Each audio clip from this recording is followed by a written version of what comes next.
I'm going over to Discord right now. Okie doke. Unfortunately, I don't remember why, but I wasn't able to be in Discord last time. Hmm. Do you remember why? Well, you switched machines recently, so you might have had a password problem. I don't know, maybe. Oh, geez, I hope I'm not. So we should Anyways, be live on YouTube, and Billy was briefly in the room, and Tommy was briefly in the room. We'll just give it a couple of minutes. Once we've got another head in the crowd there, we'll get things underway. yeah, So, and this is the first show of June, and it will soon be summer. We'll talk about that once we actually yeah. Okay. get rolling. Is this not just absolutely redonkulous that we're in the 6th month of the year already? Oh, I know. It's just screaming by. I mean, that's just ridiculous. Yeah, I wouldn't know it myself, except I'm a little old-fashioned, if you might, if that doesn't surprise you. I actually like to have paper calendars on the wall. uh, Yeah. when I'm in a traditional office space, um, having a calendar reminds me there's an outside world because I choose to have pictures of things like landscapes and destinations overseas. Destinations overseas. I love that. So, while at home, I'll have a picture of a kitty cat or so. In the kitchen at my desk, it's usually somewhere to take my mind off of things. Uh-huh. And it looks like we've got Aunt Tudor, we've got Tommy, and Billy's in the room. So I Yeah. don't know. What do you think? Should we get things going? We should, but DJ, Hmm. is there any way you can look at Discord and see what the chat room is saying? Because once again, I can't get in. Okay. Yeah. And it Not does have to do with the fact that I've changed where I'm signing in from. And understandable. It takes a while to let the paint dry. yeah.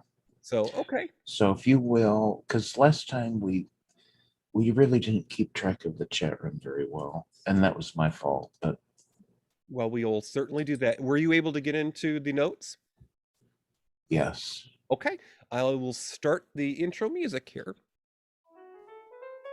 Good evening and welcome to the Marionette Theater.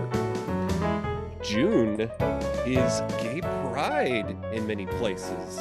So tonight we're going to regale you with a little trip down memory lane to the mid 90s with one of our favorite films featuring gay history in the making.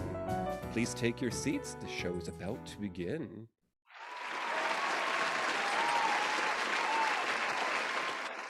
Well, hello there, Mr. Smellie, and it is good to see you, sir. Hi. Hey.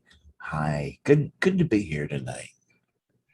Well, it is June, as we were saying just a moment ago behind the curtain, and I wouldn't believe it myself if it weren't for the fact that I just turned the page on the calendar. Indeed. And, in a couple of weeks, a little over a couple of weeks from now, we're actually changing seasons as well. So it's going to Yeah, because we're not, I feel like we're in the summer, but we're not really. not technically, but certainly we've had a preview or two. Yeah. And hubby has been enjoying the accommodating weather. He's been getting his hands dirty and taking on a new hat as he's learning to do some gardening. As I've mentioned in a couple of places, it's sort of like our grandparents' video games. Yes. Aptly put, because it's kind of true. A lot of people go on to apps and play these little gardening games. Yeah, it's kind of like substituted for the real thing. But if you want to get you the real thing, you kind of have to have an idea of soil and liquid. And anyways, it's a whole new. I mean, it's not new. It's a whole old thing of understanding the earth, which I understand you guys have been trying to get because your soil is apparently like the worst kind of soil ever to Well, plant in. Is that correct? it's like doing a family tree. You find out that you've got a checkered history, and depending on where you dig on our property, you either hit Yes. gravel or sand, and sometimes it's an in between. Yes, you've got pebbles, you've got all kinds of things. Anyways, I feel you. Gardening is, well, not not often easy. Sometimes it's a struggle. So I'm just peeking over the balcony here tonight at the Marionette, and it looks like we have a few folks who have already joined us. We've got our friend from the Mid-Atlantic, well, in Maryland. We've got Aunt Tudor that's come to visit us, as Excellent. well as we have my dear sweet hubby Billy in the chat room. Excellent. And yours and mine, a great friend from the Great White North, Mr. Tommy Hashbrowns, is with And us. Oh, while I'm here to say, you just did an episode of Surely You Just, which is your personal journal podcast, and I listened to almost all of it the other day, and then I finished it today, and that's when I found the little song you guys did for me, and it just tickled me. It felt good. I really appreciate it. So hey there, Tommy and Billy. I heard it, and it was very very sweet. well, I know that deep down inside you're feeling like Anne Margaret going boy crazy. Oh, maybe that's what's happening. That's it. And a round of applause for the regulars in our chat room. So, speaking about being regular, I saw a bottle of prune juice down there on the bar. Is our senior showgirl in the Oh, house? well, yeah, yeah. I'm right here. I'm very excited about tonight's show. Do you know why, DJ? Why is that, Mr. Well, because of Patrick Stewart. My God, he's so handsome in this movie. Oh, my heart, my bosom. Anyway, shall I start? Yeah, I was going to say, that now that things are quote unquote returning to normal, I bet you're aching to get back to your seat at the end of the bar there, because I mean, Kind of. and Oh my God, Patrick Stewart, swooning. Yes. Mhm. well, Missy, will you get yourself downstairs there and we'll talk Okay. about your favorite British guy? Okay. I'm right there. I'm going. I'm going. I'm going. I'm going. Alrighty, here we go. Jeffrey is an aspiring actor working as a waiter as he tries his best to take a bite out of the Big Apple. He's young, he's single, and his hormones are raging. But it's the 90s and sex has become complicated. Enter Steve, the hunk who's been bartending at the events Jeffrey's been working at. Jeffrey is tempted, but he's made a promise to himself to be celibate. And Steve, well, he just wants Jeffrey to take a chance on him. Grab your pride flag, some walking shoes, blow up a balloon. It's time for Jeffrey with Steven Weber and Patrick Stewart. Hit it, boys. What do you get when you take a dash of the silver screen?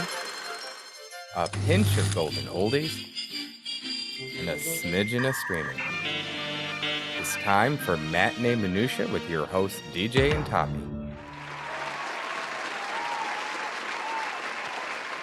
Oh, well, Toppy, speaking of summer treats in the chat room, Aunt Tudor is talking about the cicadas that are Oh, out.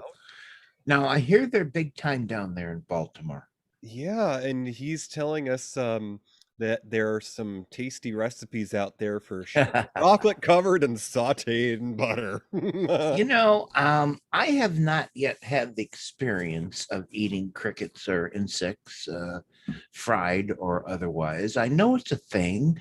I know people do it. Have you had this experience, TJ? No, growing up, it was more a thing to have the tequila inspired lollipops that had a worm in them. TJ, no, not when you were growing up. I mean, this is a new thing. Oh, People are eating insects oh because it's the my. protein of the future, don't you know? Oh yeah, and if we're ever to leave the ground and walk out there where there's no gravity, we might need to take our food with us. Possibly. Anyways, the cicada thing to me is amazing. I experienced it once in my life, way back in the 60s when I lived in Syracuse, and I was just a kid. And of course, I had my hands all over those things. I was touching them, I was pulling them out of their shells, I was holding them in my hands. Today, I, of course, would never touch them with a 10-foot pole. But when I was a kid, sure. Okay. Anyways, so I have had the cicada experience, but not in a long time. And apparently, DJ, around here, we're not going to have it. Hmm. I wonder, is it just our climate that it's too much? I It's cool. I don't know it's different. It just hits different areas at different times. I guess that's my only explanation. Hmm. Well, speaking of different areas and different times, sir, shall we move on to our next segment? Sure, sure. Okay, so one of the things we like to do here is to set the stage. And this film takes place in the mid 90s, 1995. So this is the US in 1995. All right. Hacker Kevin Mitnick is arrested by the FBI and charged with breaking into some of the United States' most secure systems in 90. Holy Jesus, we had a hacker way back then. Yeah, they even did a movie with Angelina Jolie. In Denver, Stapleton Airport closed and was replaced by the brand spanking new, it looks like a Native American tent out there in the far east of the city. Denver International Airport opened. It's one of the country's largest in 95's when it opened. Also Hmm. in 95, astronaut Norman Thagard became the first American to ride in space aboard a Russian launch vehicle. And, Oh, we hitch a ride with them a lot these days. yeah. And the U.S. Congress passed the Child Protection and Obscenity Enforcement Act. Go figure, AOL was right around the corner. It required producers of pornography to keep records of all models that are filmed or photographed, and all models had to be at least 18 years of age. Alrighty. Well, also in 95, Microsoft released Windows 95. That was well before the divorce. There wasn't even talk of it yet. All right. And first ever full-length computer animated feature film Toy Story was released by Pixar and Walt Disney Pictures. No S. That was the first one. The very first one. And then, of course, the Mouse House bought them later, but some people still have jobs allegedly. U.S. President Bill Clinton signed the National Highway System Designation Act of 95. It ended the federal speed limit of 55 back. Against that because you know what, DJ? 55 saves lives. That's all I could say. So I don't want any arguments. Never mind. I bet you anything that Mr. Smellie here probably spent some of his childhood without a safety belt. Oh, no. Do you want to know something, DJ? My parents, before there was such thing as baby seats, Mhm. you know, there was a day when you just throw your kids in the back seat Literally. and put a regular seatbelt around them, and everybody thought that's cool. Listen, my parents, way back then, understood that we needed something more, and they had, don't ask me where it came from, but a seat buckling system that had us all like, yeah, okay, all right, mom and dad, we're ready to go. Go ahead. No, we're fine back here. We're fine. Anyways, I don't know where they got it, but they were early adapters. Oh, so you were a crash test dummy? I don't know. Maybe, honest to God. Well, let's get into the celebrity births that year. Mm-hmm. Back then in '95, Ireland Baldwin. Now, that's the daughter of Alec Baldwin and Kim Basinger. Now, you just know with those two, she must be real purty. But I've never seen a picture of her. Have you?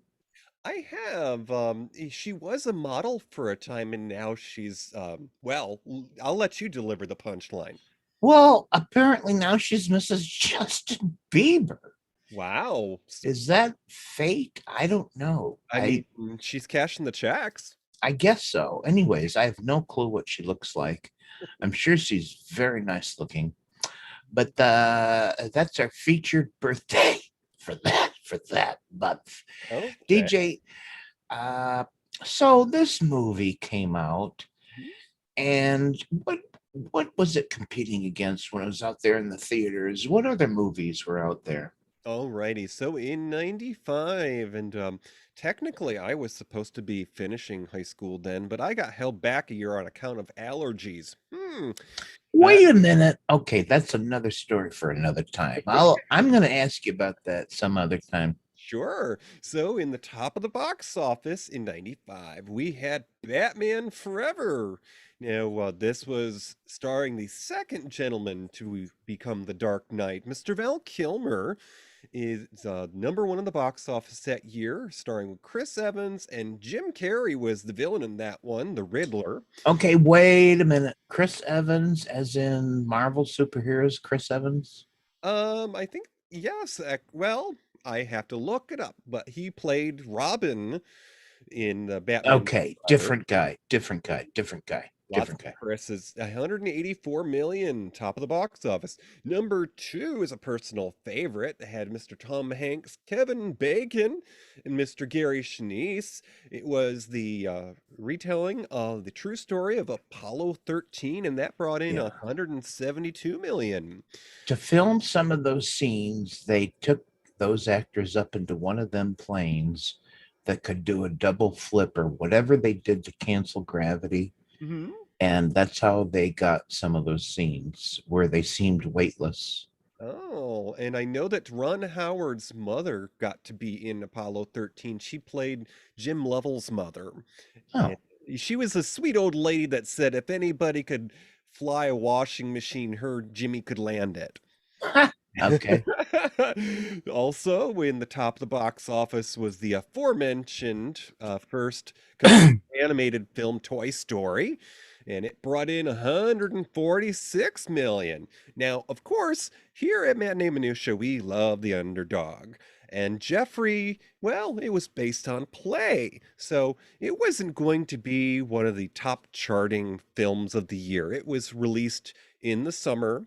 And a little bit better than Jeffrey at the box office was another personal favorite. This had Lori Petty, who was later in A League of Their Own, done by Penny Marshall, and Malcolm McDowell. It was Tank Girl. And I forgot to get the numbers on that. Sorry. Yeah, anyways, and just a little bit below Jeffrey was a film called A Low Down Dirty Shame, and this got 3 million, so basically paid for itself with not much else. All right. This was a film starring Keenan Ivory Wayans and Will Smith's wife, Jada Pinkett Smith. All right. Well, let's talk about the writer of Jeffrey. It was based, this is very important. It's based on a play. And this play never saw Broadway, which really, when I think of this material, I wonder how the freak did it not hit Broadway, but it didn't. Anyways, it was off Broadway, and it was written by Paul Rudnick, and he also did the screenplay for this movie. So you're talking about the original writer being involved in this movie. And Paul Rudnick was born and raised in New Jersey, a little bedroom community known as Piscataway. And he's Rudnick's written like a dozen plays, including Jeffrey. He also wrote The Most Fabulous Story Ever Told. He wrote a musical version of The Devil Wears Prada, which, please, I must see. By the way, Elton John did the music for that. He's published 4 novels. Rudnick has worked as an uncredited script doctor on films, including, you're going to know these kids, The Addams Family, The First Wives Club. Yes. He's also worked under the pseudonym Joseph Howard for his work on Sister Act. How about that? Which was originally intended, if you didn't know, intended as a vehicle for Bette Midler. Now, wouldn't that have been something? Can we not find an alternate reality where we can see the Bette Midler version? I'm fine with the not Goldie. Whoopi. I'm fine with the Whoopi version.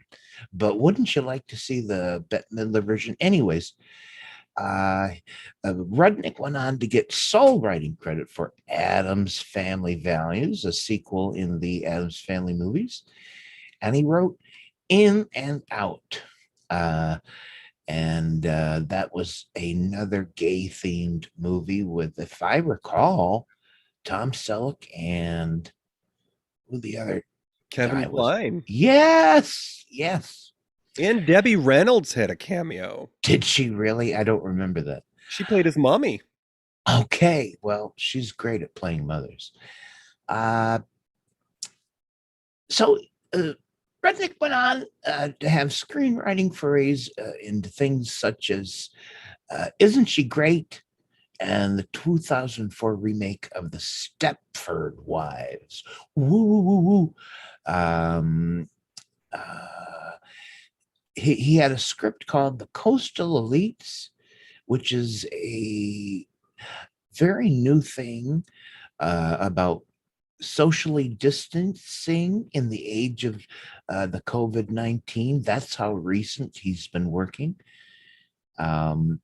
And that was directed by Jay Roach, and it stars Bette Midler. How about that? I don't know where people are seeing this movie, but I want to see it. I don't know where it's been released or anything. Maybe it has yet to be released. I'm not sure. Oh, well, duh. It's right there in front of my face, DJ. It began airing on HBO in December of 2020. Anyways, September. Oh, my lordy. TJ. Mm-hmm. Oh, my goodness. This movie. Of all the movies we've done in our 3 years or whatever, no movie had me blubbering my eyes out and laughing than this movie. Oh. Honest to God, I was a mess. No. I was a mess. You know, the first time that I got to watch this, it was a little bit of an experiment in my part. No, not that kind. Get your mind out of the gutter. I was living with my sister because I thought if I lived in the state I was going to go to school for the summer, I could be a resident and get a break on my tuition. Well, no, they saw between that and said, no, you got to live here for 6 months. Anyways, I was watching my sister's home while she was on vacation, and she gave me her card because, in those days we actually had video stores still. Yes. I went to the video store and I rented Jeffrey because, okay, yes, Captain Picard is in this film. and it's after Next Generation was off the air. Now, forget Steven Weber, the cutie boy next door that was in Wings. I wanted to see Michael Weiss, You. the barely clothed guy on the art of the cover. So Jeffrey is the first time that I saw a movie that was a theatrical release where two men were allowed to kiss, and we'll just leave Oh, it at magic. Isn't that wonderful? that. Isn't that something? I'm lucky that I was able to return the tape after as many times as I freeze framed and slow mode that kiss scene in the gym. Oh my God, DJ. I'm so. Oh, yeah. Oh, wow. That's amazing. That's amazing. So where we are, as we move into the cast, I'm all stymied here talking about Steve and Michael Weiss. Steven Weber, the cutie pie boy next door. Yes. He was born in Queens, New York City, and his parents were a nightclub performer and a comic. Oh. By the time he was in elementary school, Stephen had already been acting in TV commercials. Don't ask me what. And by his mid-20s, he had a series of recurring appearances on the soap opera As the World Turns. As the world turns. And he was the love interest of aspiring then actress Julianne Moore. Now in 1990, so getting a little closer to the film here, he just before he was cast in his role of Brian in Wings. He was, one of a couple of brothers that ran kind of a commuter plane in Nantucket, Rhode Island. You familiar with Wings? It just never caught my eye. Never watched Wings. I saw it for a couple of seasons, probably. I think my dad watched it, but it's basically Taxi with airplanes. Okay. Yep. So that ran for 7 seasons. But before he took his role of Brian, Steven Weber was cast as a young John F. Kennedy in Kennedy of Massachusetts, along with Charles Durning. This was a mini series. And that same year, Weber also starred in the Mel Brooks film Dracula, Dead and Loving It. I'm sorry. Mel Brooks, I love you, but Dracula, Dead and Loving It, no. Not so much. And I don't care if it had Leslie Nielsen in it. It was horrible. But it had the guy from Ghostbusters 2 that was the Wormy Renfield. I don't know. Now, by the time Weber was cast in Jeffrey, he'd been in 7 film roles. And just after Jeffrey, he was in a film called Leaving Las Vegas with Nicolas Cage. Leaving Las Vegas. And Leaving Las Vegas was done by a director who'd also worked on Law and Order. So, a little bit of history there. And in the next 5 years, Steven Weber had been cast in 24 acting roles. So he kept busy. Yeah, and he's a central character. He's the guy that everything wraps around. And he's the guy. This is one of those movies where Steven Weber, and also it happens a couple of times with other characters, but mostly with Steven in this movie,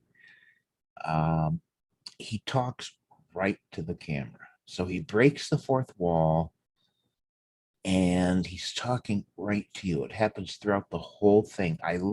It's one of those things where it can really work or not work. In this movie, it worked wonderfully. And so through the whole thing, he's just, there's scenes that go on and then he'll come and he'll just talk to you, the audience, and say, well, about that. So that's pretty terrific. Now, not all the characters do that. It's mainly him. Right.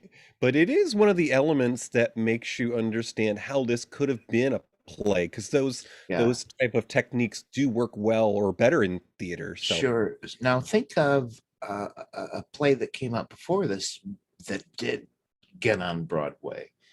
and that was Torch Song Trilogy. Mm-hmm. Well, Torch Song Trilogy is full of scenes with Harvey Fierstein breaking the fourth wall and talking to the audience. Mm-hmm. I don't know. I don't know if there's any relation to that, or he was inspired. The writer was inspired to do that. But at any rate, they did the same thing in this movie. Patrick Stewart. Let's talk about Patrick Stewart. He's in this. He looks great in it.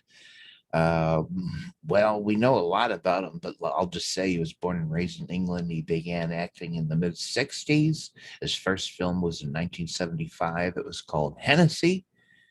Rod Steiger was in that along with Lee Remick.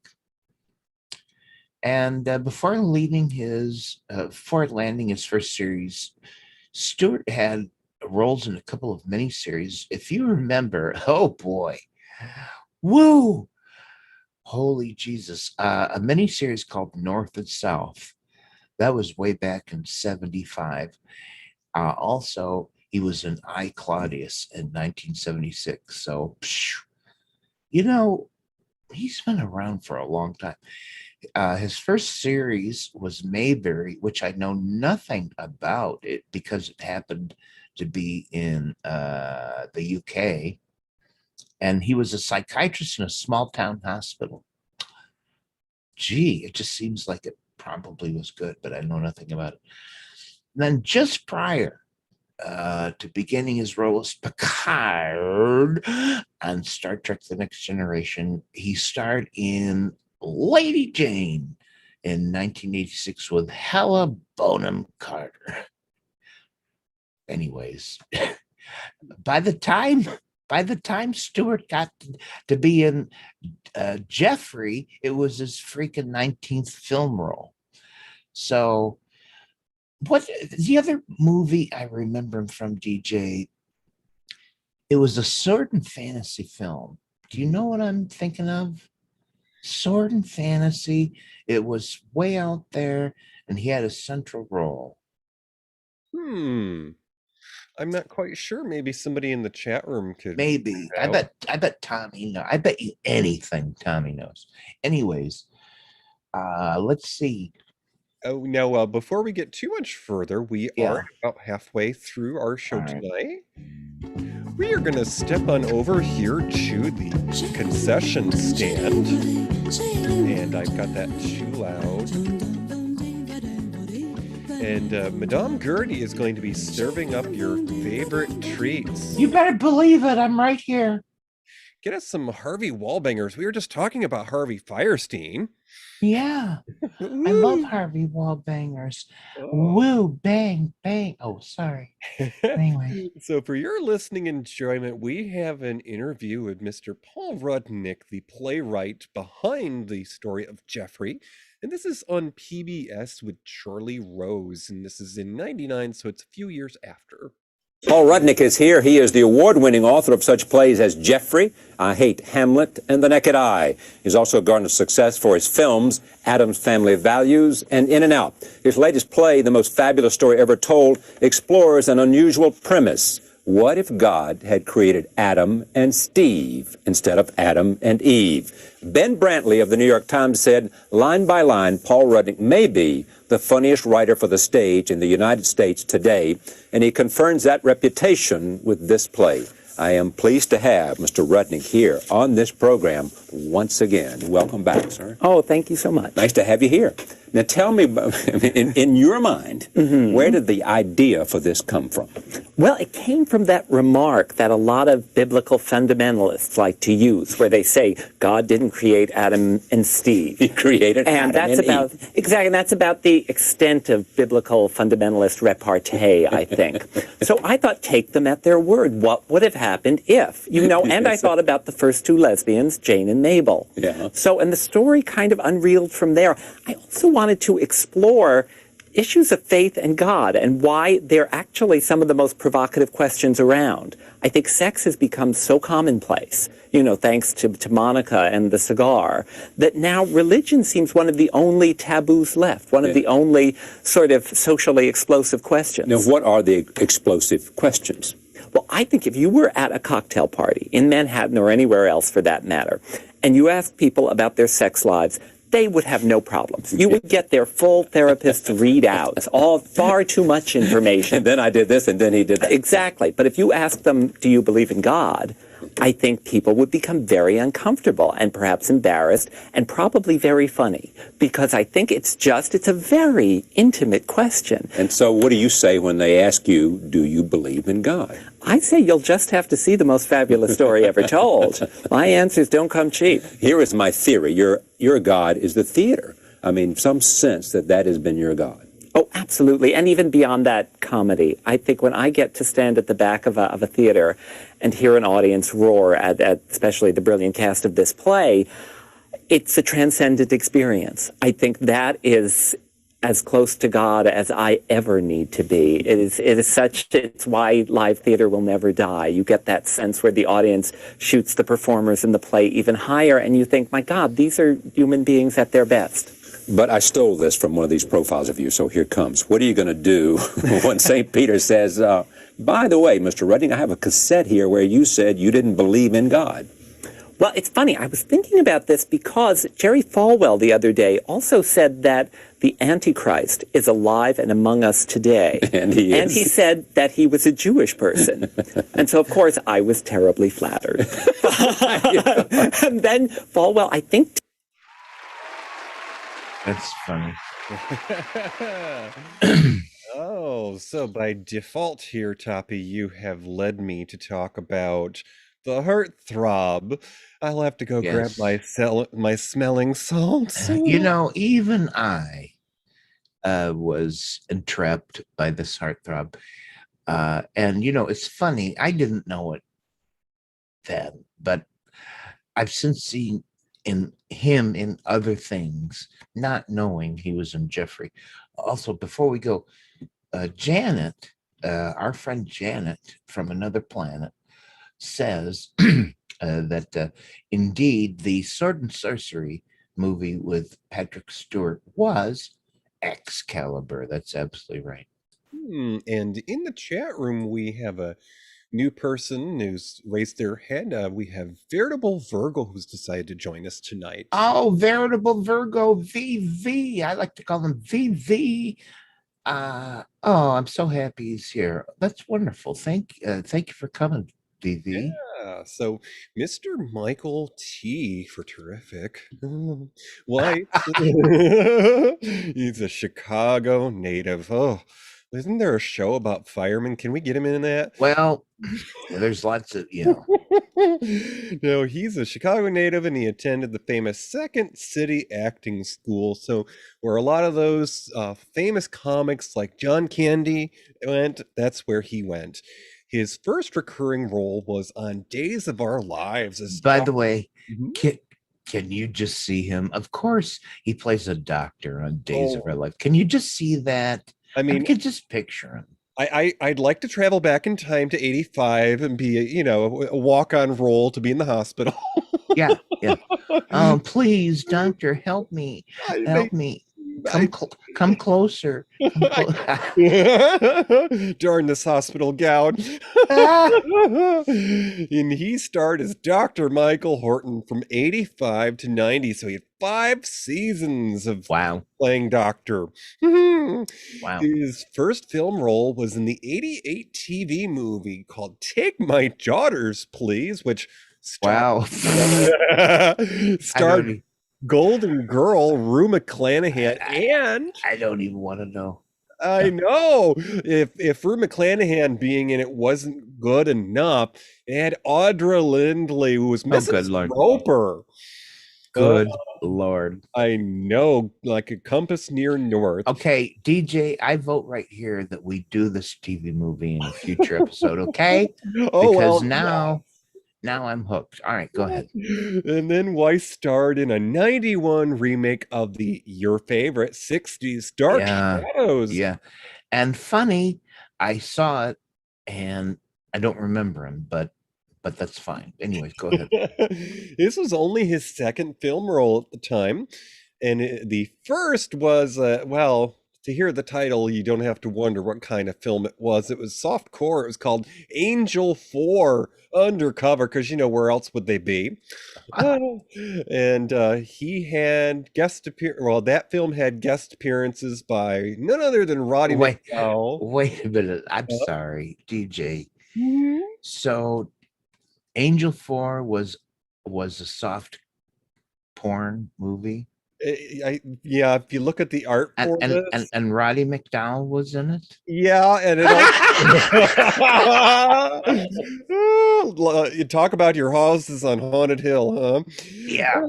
Then we also have up and coming Babylon 5 star Peter Jurasik was also in this Angel 4 thing.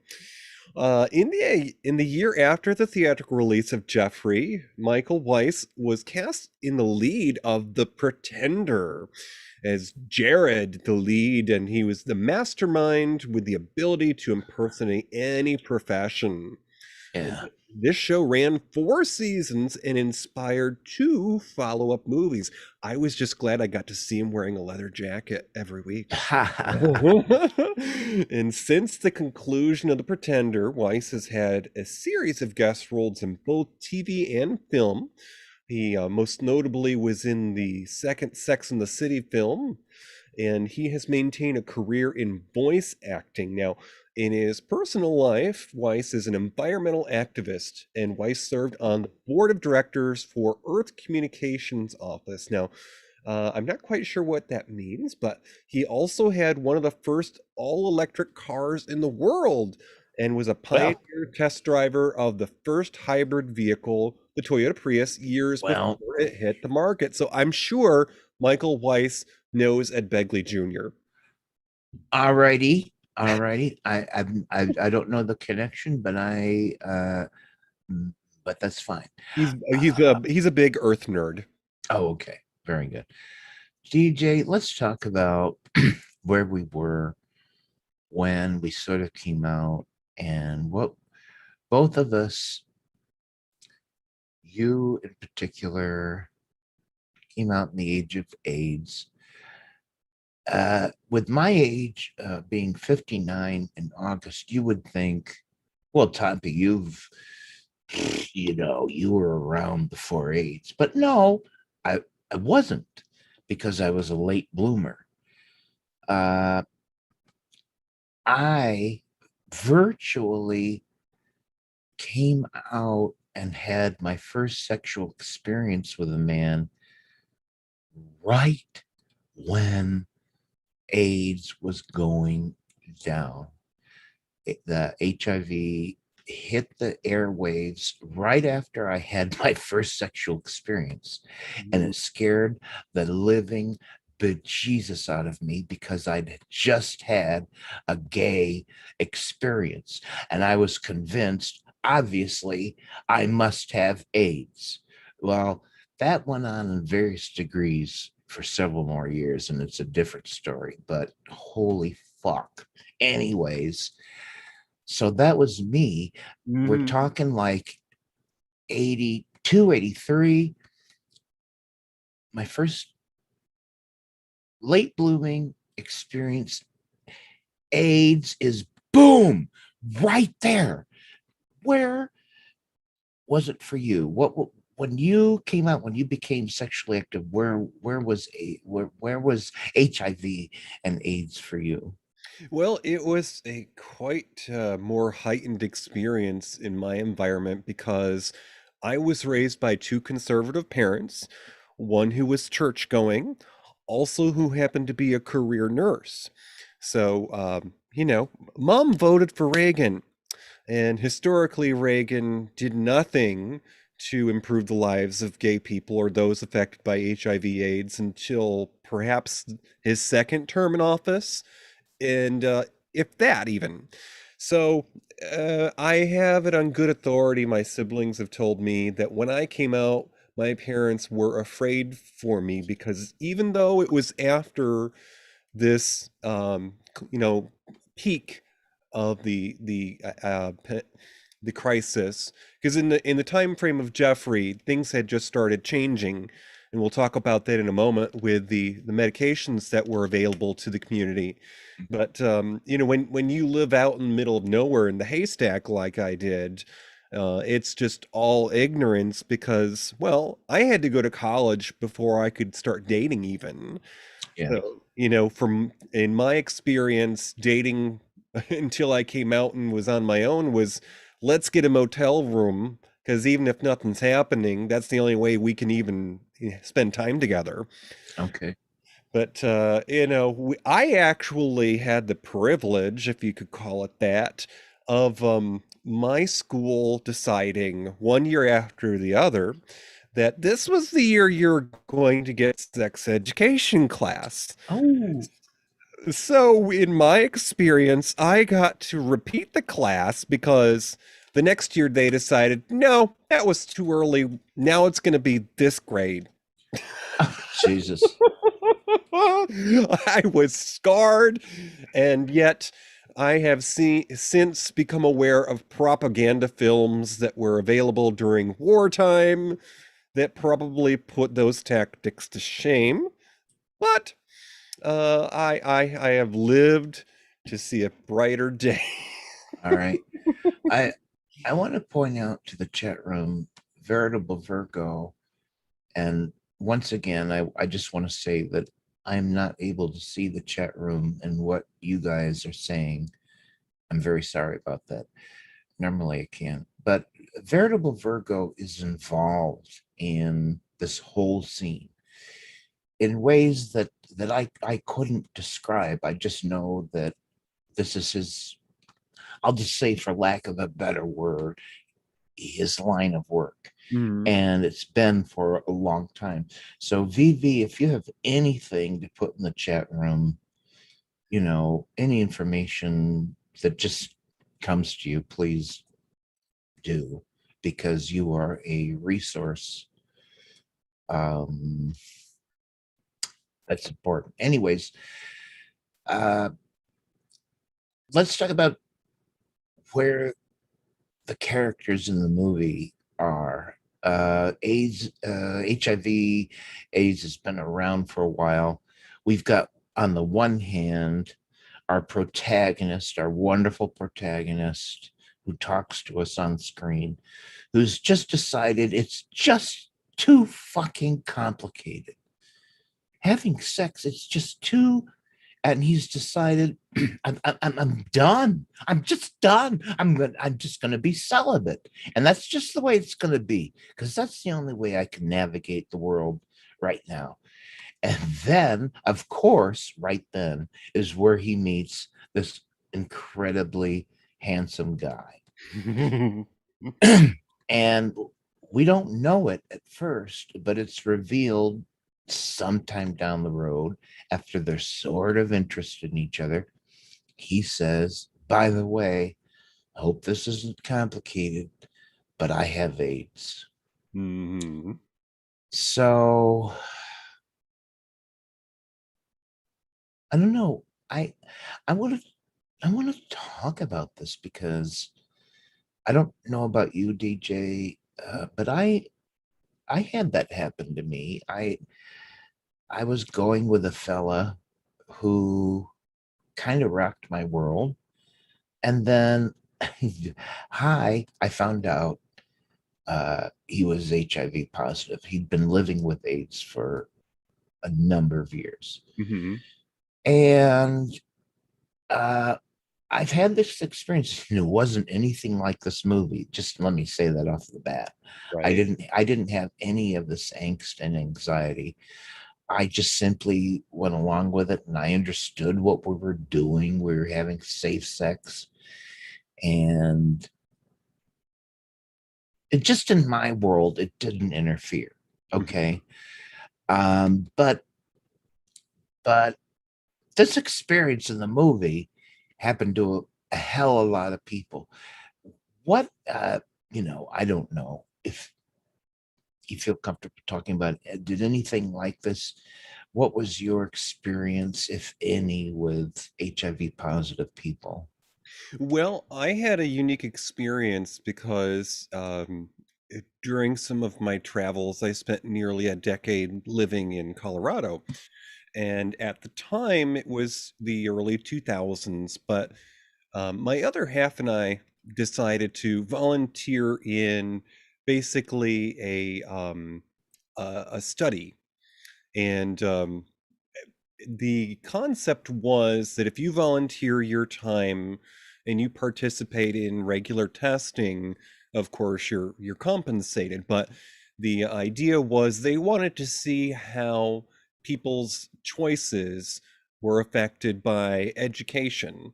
So, um, and it gets weird in the medical realm because in order to um, eliminate the possibility of um, singling people out.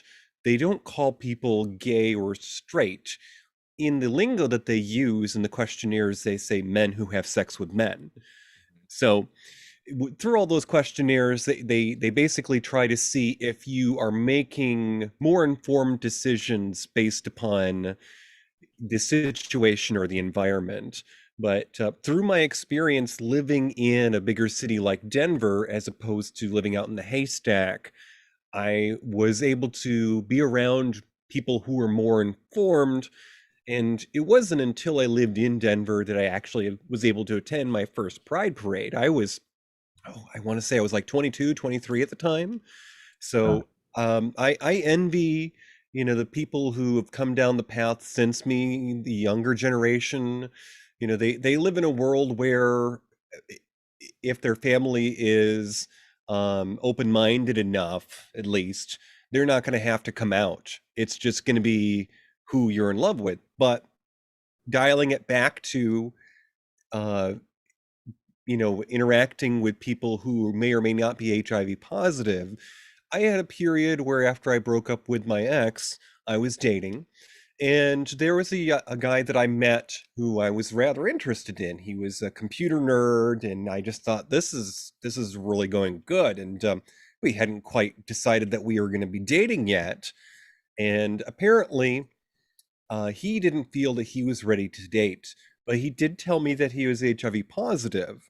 So in his situation, it was interesting to me just looking back on things because here I thought to myself, I'm somewhat of a hillbilly and I'm a little bit ignorant, and I wonder what it would be like if I said, yes, I'll go out with you. I don't care what your status is. We get along.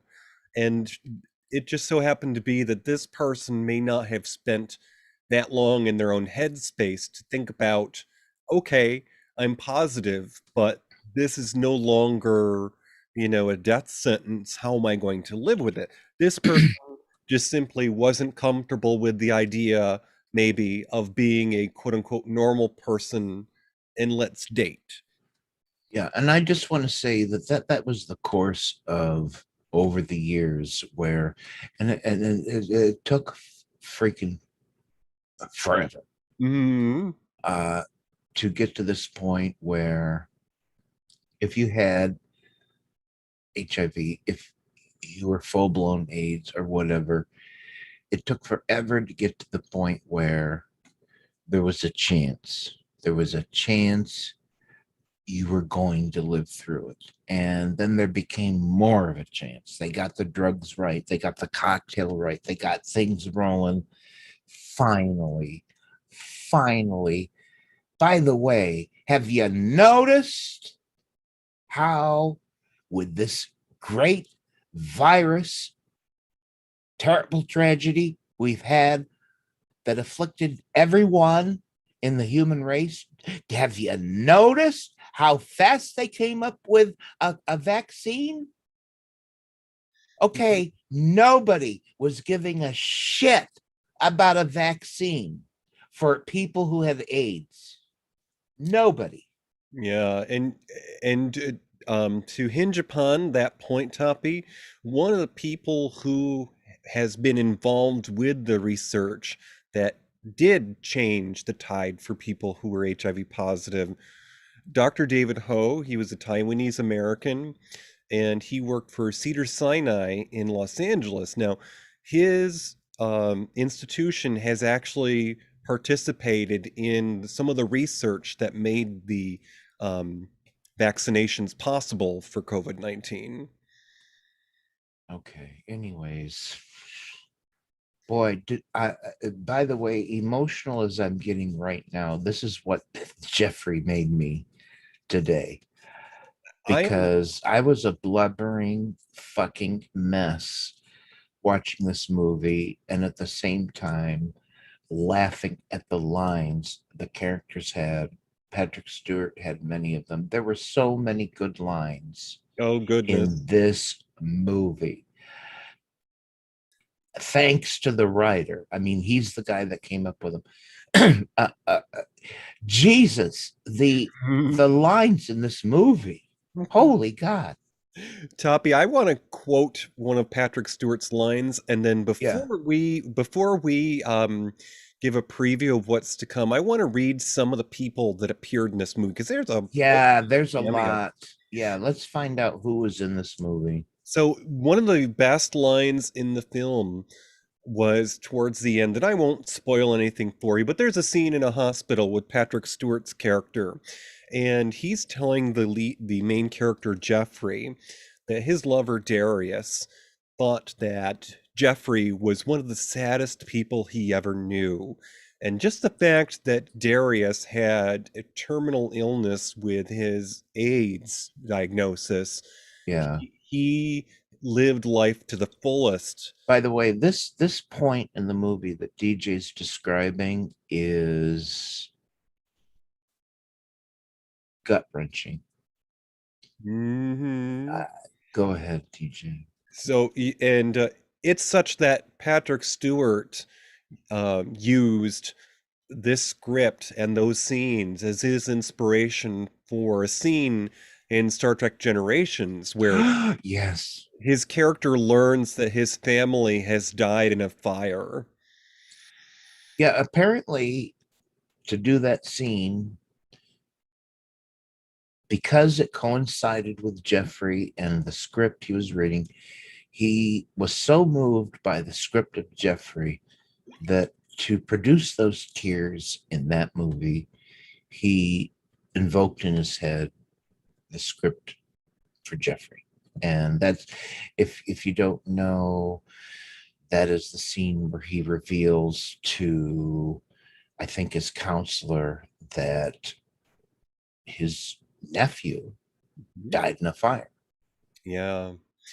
So we're going to be a couple minutes over since we started a little late, but we have a ton of people who had cameos in this film. Now, part of the one of the things I just want to make a slight mention about is in the 90s, we had some difficulty with telling these types of stories because we didn't have as many out gay actors. So many of the people playing the pivotal roles in this film were not people who were gay in their private lives. However, the single person in the cast who was also a member of the original play, actor Brian Batt, played. Yeah, and he's the only guy that came from the original cast that appeared in the movie. Right, and Didn't happen with anybody else. And Brian Batt, who played Darius, which was Patrick Stewart's character's lover, And a wonderful character. I loved him. And you might have recognized Brian Batt more recently from his role in the MatMin TV series on TNT. Yes, yes. So, Toppie, what is the next person we want to mention that had a cameo in this? Well, I mean, there were so many. They snuck in there, but Olympia Dukakis has to be, like, I think towards the beginning, like, holy Jesus, because this movie captures quite a bit of the queer experience. It's not just gay men. It had something to say about much more. And Olympia Dukakis was this mother who had just had her son transition to a female. And that it was amusing and very funny and very memorable. And, you know, they just let these cameos in, right? Like you're not expecting them. Kevin Nealon from Saturday Night Live fame was another one. He played this guy with the horrible toupee. Patrick Stewart, who famously forgo wearing a toupee for Yeah. Star Trek, is looking at him and he's like, "No, it does work." Oh my God. Oh my God. Patrick Stewart's character was so gay. You just don't want to believe. Anyways, who else? God damn it. Now, the guy who interviewed Jeffrey for his apartment in the beginning Yeah. was none other than David Thornton. Now, he's a soap opera actor, but later on, a few years after this, he married Cyndi Lauper. All right. All right. Now, I know we're missing somebody. Olympi Dukakis, Kevin Neal. There were a number of them. What are we missing? Nathan Lane. Oh my God. How could I forget him? Says, Now, that was a kind of crucial turning point in the movie. yes, you have to have faith and say 3 Hail Marys and send me his shorts. Where are the Polaroids? Oh my God, that was so screwed up because he plays a Catholic priest or something, and he's like not falling for, but attacking the gay protagonist. Anyways, And all he had the best line too. He takes him back to the storage room and he says, "All I wanted was a quickie." oh my God, Nathan Lane had so many lines in there, just like that. Folks, you cannot believe. Okay, this movie, goddamn, how do one explain it? Had a lot to say about a lot of things. It wasn't just about HIV. It wasn't just about AIDS. And this writer, damn, he got in a lot of shots about a lot of things. That I do not understand how this didn't make it to Broadway. Why? I think it was timing. If it came out a few years later, it might have had a more serious chance. Because if you think about the mid 90s, I don't even know if people like Magic Johnson had been, acknowledged in public that he was HIV positive. Yeah. I don't remember when that happened, but I remember when that happened. It was a big deal. Anyways, who else? Who else was in there? Kathy Najimy. All She right. was in Hocus Pocus before. Yes. And Yes. What did she play? She played typically her. she was the witch who rode the vacuum No. cleaner. I mean, in this movie. She was the woman who went to the self-help seminar. Yeah, she was ditzy. She was weird. And she made acrylic booties for the speaker's baby. I don't even know. But that was funny. And then we also have Ethan Phillips. Now, Ethan Phillips, by any sci-fi fan, would be known for playing Neelix on Star Trek Voyager, which he got cast in that same year as Jeffrey. And he also starred in John Candy's last film in '95, Wagons East. All right. Anybody else? Let's see. Sigourney Weaver. Oh, Jesus. Yeah, duh. Okay. She was the lady with the book to sell. And of course, she played, that must have been fun for her because it's a very different part from who she is in public life. She's a very open and minded and diverse person. But let's talk about the character she played, DJ. This is the kind of character, holy fuck, that we're involved with to this day. They dispel false information. They're all about selling their next book. They're all about motivational speaking. But the information they give out is so fucked, so fucking fucked. And Sigourney Weaver delivered that. Chapter 10, Cheap Waiters. fucking God. Jesus. God. So, Toppie, before we go ahead and pick the next program we're going to discuss, just some quick sidelines here. Yes, yes. In 95, it was an important time not only for those who were struggling with HIV and AIDS, but in the world of entertainment. Now, just 3 years after Jeffrey, TV would usher in some of gay firsts with the premiere of Will and Grace. Yeah. And of course, the lead character, and that's not played by someone who's out, but Sean Hayes, the best friend, he's certainly an out actor. And the fourth season of Ellen featured her famous coming out that eventually spelled the end of her series. But just a year after that just a year after, in 97, Tom Selleck played a gay newscaster in and Out with Kevin Kline. We were just talking about it. And yes. And by the same writer, right? yeah, He wrote, Paul Rudnick. yeah. And then most importantly in my realm, in 95, talk about sci-fi, Star Trek Deep Space Nine, the latest installment in the franchise. They aired their fourth season episode, Rejoined. Now, this is a famous episode because the science officer, Jadzia Dax, her people live long lives because they pass part of themselves on to another person. Well, they featured an all-woman kiss, and Jadzia met her past life wife, and there's a taboo in their culture. You're not supposed to reconnect where you left off, but they did. Yeah. They had an on-screen kiss, and I've been told by my siblings that after I had come out and I had left home, apparently it changed some minds. My father actually thought differently after he saw that. Oh, that's interesting. It was about people, not genders. Okay. Well,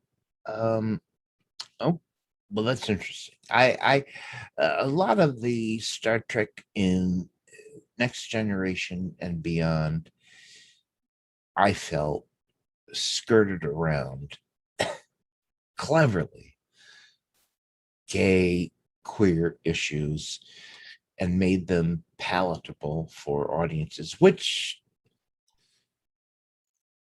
God bless writers, they did.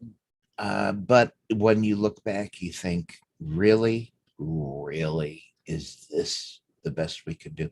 But anyways, I acknowledge that these little steps into revealing queer concepts to audiences were important and are still important. So, without our allies, we wouldn't have gotten this far. Thank you. Well said. Well said.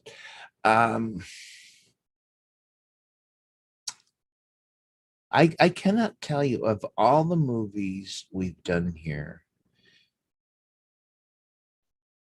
I've never been simultaneously devastated and laughing at the same time as this movie. Folks, if you have not seen this movie, Jeffrey,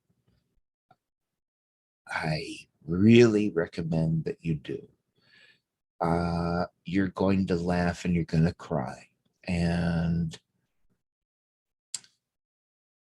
I thought I had seen this before. I thought I'd seen this years ago, but I hadn't. And damn, I'm glad I saw this. I'm really glad I saw this. And I can't say enough about this movie. Of all the movies we've done, I can't say enough about this one. It really, I just can't even say. Anyways, I'm sorry. That's okay. This film was several firsts for me. As I said before, it was my first, screen kiss between two men. in a movie that was a theatrical release. And I dare say that this is probably the first time I bought a soundtrack to a movie. And Oh yeah, really? I remember a little about the soundtrack. I was fortunate enough at the time that in these days, the campus that I attended actually had a bookstore, real print Oh books, and they had my God. physical media. I know it's riveting. I bought the CD soundtrack of Jeffrey, and it helped me through some moments of angst. The song that Steve danced to when Jeffrey couldn't accept that he was positive. Oh, That was actually a breakup song for me for a while. wow. So we're going to briefly talk about some other things you might enjoy if I you. got a good one. I got a good one. Well, if you'd like, sir, you can go first this time. All right. So Jeffrey had this conceit where the characters, particularly the main character, talked straight to you, straight to the audience. And it reminded me of another movie that wasn't that was actually around the same time, but it dealt with completely heterosexual issues. And that movie, if I can find it in my Shirley Valentine. This came out in 1989. It was from the UK. It was a British romantic comedy, and it was directed by Lewis Gilbert. Folks, if you liked a movie that was told in this style, you're going to love Shirley Valentine. I sure did when I saw it way back then. And it's another movie that was developed from a play, and in which the titular character actually came from the play to be in the movie. And it was, she told the story of how, well, life was a little dull. And then she had this great sexual adventure in Greece. Anyways, it's lovable, it's charming. If you like Jeffrey, you will love Shirley Valentine. So watch it. Okay. So I would like to suggest if you enjoyed Jeffrey, something in a similar vein that came out a few years later.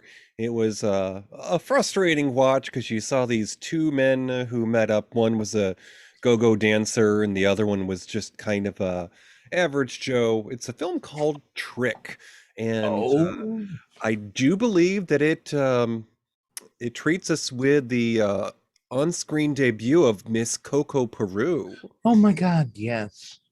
And another film that I would recommend from '96, so a little closer to Jeffrey's time frame, is a Australian film called Beautiful Thing. And it's about a shy teenager who was bullied at school, and he meets his neighbor who's having a rough time at home. And there may have been some abuse, but basically the experience brings them together and they find out that what they feel for each other is more than mere friendship. Was that also based on a play? I do believe so. Okay, I want to say, don't ask me how this happened in my life, but I freaking think I saw the goddamn play way before this came out. And amazing. Amazing. Okay, well, Toppie, we are at the end of our show here, and we did have a couple of folks that snuck in under the wire. Our dear Really? friend Cronehaven was able to join us in a few minutes. The ever mysterious Cronehaven. Yeah, so if you will do me a favor, sir. Now, we are a celebrated venue here. We've had many a splendid thing in our past. We were a place for vaudeville, and we even had a Yes. magician here once. Toppie, grab Yes. that bag of coins for me, if you will, sir. That damn magician left magic coins, folks. That's all I want to say. That's all you got to know. Okay, here you go, DJ. Here's one of those freaking magic coins. All right.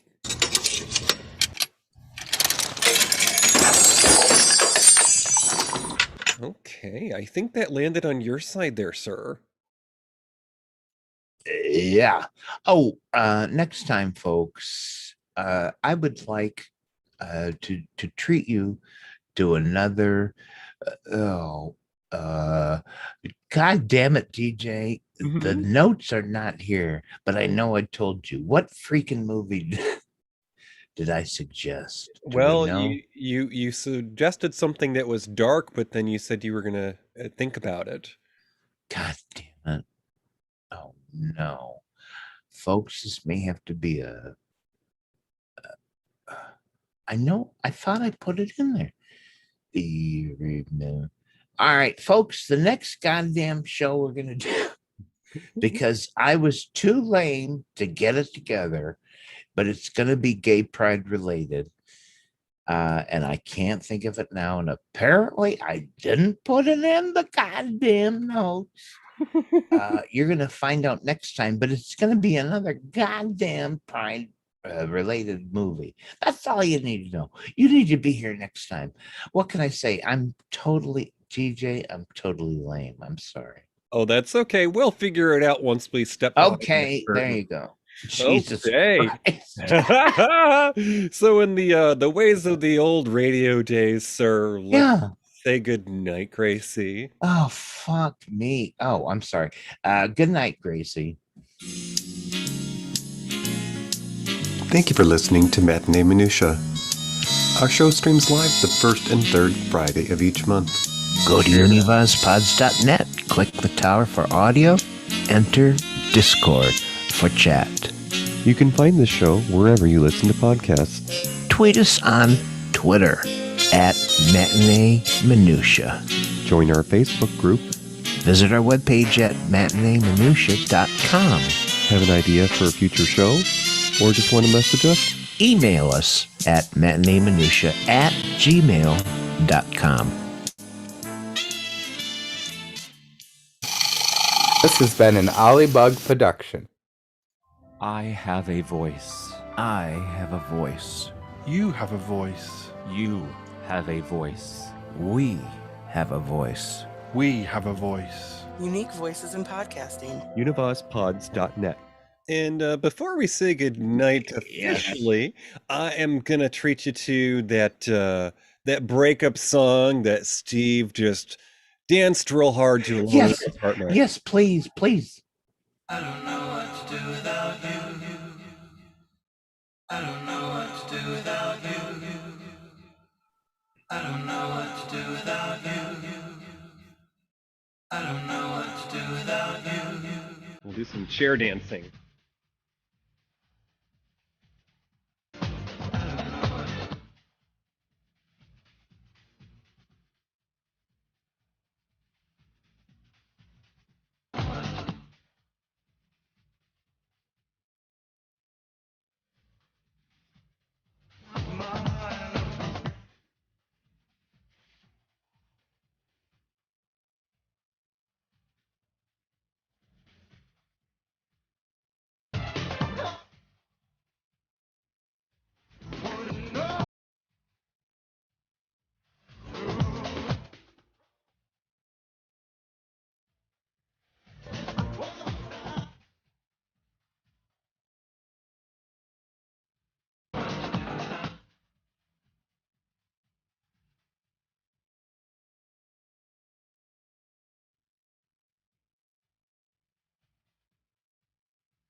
I'll cut her off after the next chorus.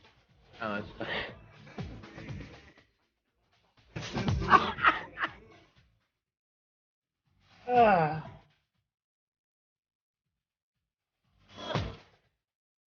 Latitude on this day on, I will never forget.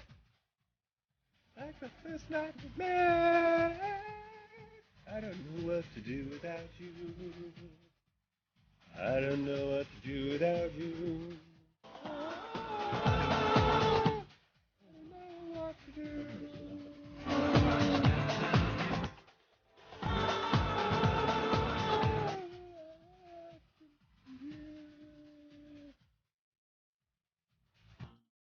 And we are done. So, I don't feel too much like an idiot. let's see. Not really. Nice.